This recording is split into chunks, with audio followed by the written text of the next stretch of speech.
Ukraine braces for imminent aerial strikes.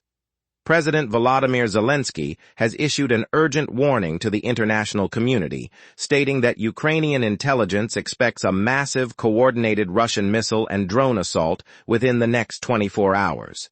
The nation is currently bracing for an intensification of bombardment targeted at its already severely strained energy infrastructure. NATO confirms Russian drone crash in Romania. Geopolitical tensions in Eastern Europe have escalated after NATO officially confirmed that a military drone which recently crashed inside neighboring Romania was of Russian origin. While the alliance has not classified the incident as an intentional attack, it has significantly elevated the regional alert status along NATO's eastern flank. High-stakes diplomacy over the Strait of Hormuz. Following a tentative ceasefire outline regarding Iran's nuclear program, President Trump announced that a sweeping U.S. naval blockade on the Strait of Hormuz would be lifted. The statement initially sent waves of relief through global markets, which rely heavily on the oil transit route. Ceasefire skepticism and volatile energy markets. Despite optimistic announcements, high-ranking U.S. officials, including Vice President J.D. Vance, have cautioned that a finalized, durable diplomatic agreement with Iran is not there yet.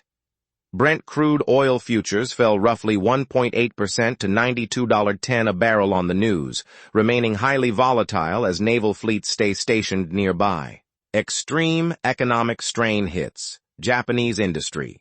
The protracted conflict in the Middle East has triggered severe ripple effects for international manufacturing. In Japan, the operating rate of ethylene plants, critical for producing detergents, pharmaceuticals, and paints, sank to a historic low of 67.3% due to the disruption of oil-derived chemical feedstocks. Supply chain shocks force monochromatic packaging. In another bizarre consequence of global trade route disruptions, major snack food corporations in Japan have been forced to shift to stark, black-and-white product packaging. Manufacturers cite an acute shortage of specialized chemical ingredients required to produce colored printing inks. Historic U.S.-Cuba military meeting at Guantanamo Bay. In a rare break from decades of rigid diplomatic isolation, the head of the U.S. military's Southern Command held a direct face-to-face meeting with top Cuban military officials. The encounter took place on the perimeter of Guantanamo Bay amid severe economic hardship and power grid failures on the island. Deadly Ebola outbreak evolves rapidly in the DRC World Health Organization. Director General Tedros Adhanom Ghebreyesus has arrived in the Democratic Republic of Congo to oversee response efforts to a severe resurgence of Ebola. Current data reveals a staggering surge to 906 suspected cases and a highly concerning 30% to 50% mortality rate in volatile eastern regions. Kenyan court blocks U.S. quarantine facility. A sharp legal and biosecurity dispute has erupted after a Kenyan court blocked a U.S.-backed plan to construct a high-security Ebola quarantine facility.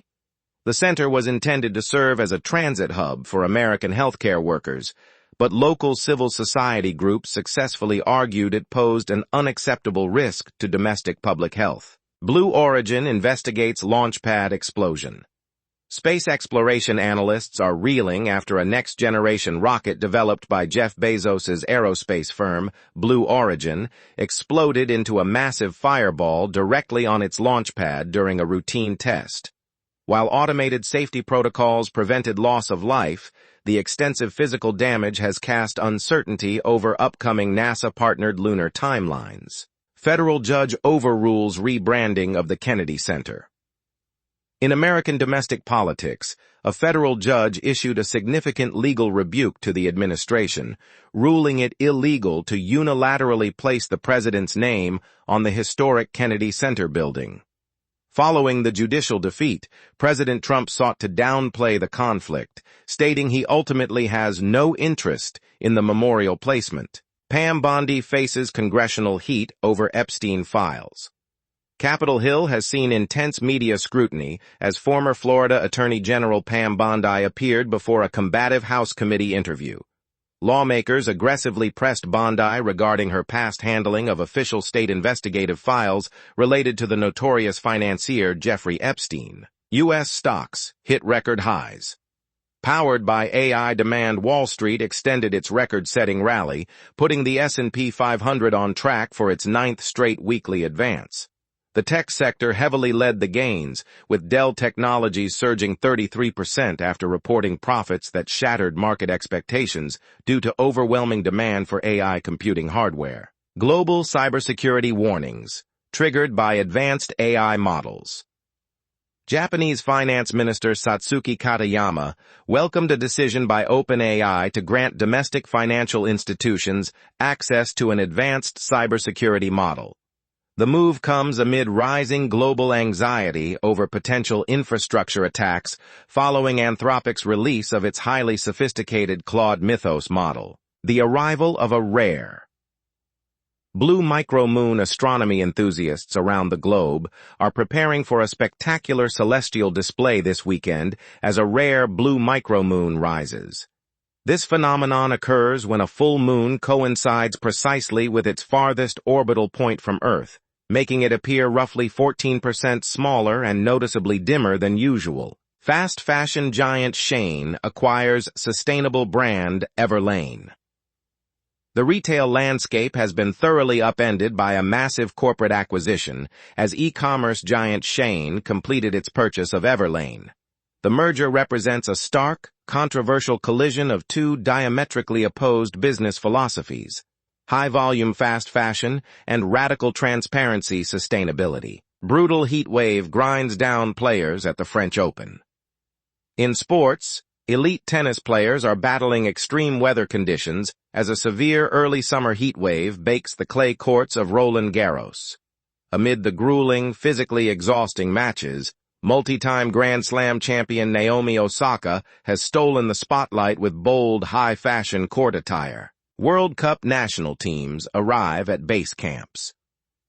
The countdown to the world's biggest sporting spectacle has entered its final phase as national football teams officially begin arriving at international training resorts for the FIFA World Cup. Managerial staffs are utilizing these final days to conduct intensive tactical drills and acclimate players to the local climate.